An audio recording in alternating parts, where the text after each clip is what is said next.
I had been an elementary teacher for years prior, and I just missed being around kids.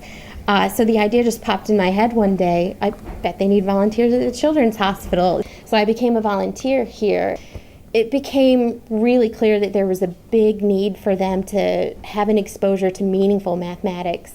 And I'm researching how children with cancer and other chronic illnesses like sickle cell disease and so on, how they learn mathematics through robotics and how that affects not only their conceptual understanding of the mathematics, but physiological well-being. Does it reduce stressors during their chemotherapy and other procedures? You know, when you're sick and they're in their hospital bed, they still have to keep up with their schoolwork. Michaela was first diagnosed with acute lymphoblastic leukemia in July of 2009. Well, right now she comes once a week for maintenance chemo, which is good because it's a lesser, lighter version. Michaela first met Megan on her second diagnosis when we were upstairs for a long-term chemo. She was held back a year, not because she didn't know the work or didn't do the work, but because she wasn't in school the required number of days to pass. So now she's behind. Well, when I first met Megan, she came in one morning and she asked my mom if I would like to start working with robots. I'd be the first patient from the Children's Hospital who would have done it. And I really didn't like math at the time, so I was like, I don't really know. I don't think that would be something that I'll like. Michaela hated math.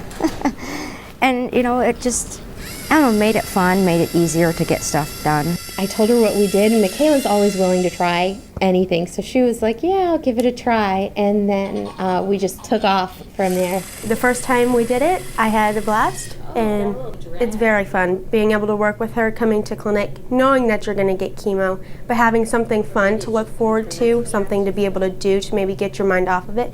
I've seen so much mathematical growth in her and growth in her confidence.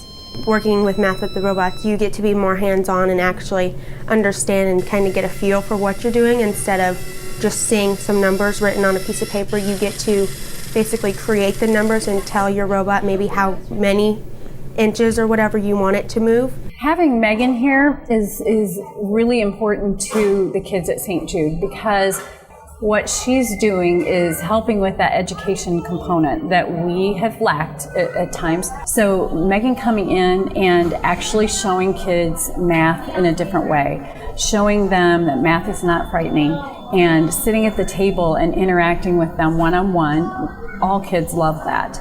Megan she's a very fun person. She's always happy. The first day I met her, she had the biggest smile on her face, always laughing and just bringing the best of mood to everyone around the room. Megan is a wonderful person, wonderful human being. I'm glad we got to meet her. I'm really thankful for the opportunity. When we have to stop doing this, I think we're both going to miss it. And I'm really trying not to cry here because Megan's totally awesome. State your passion. State your passion at Illinois State University.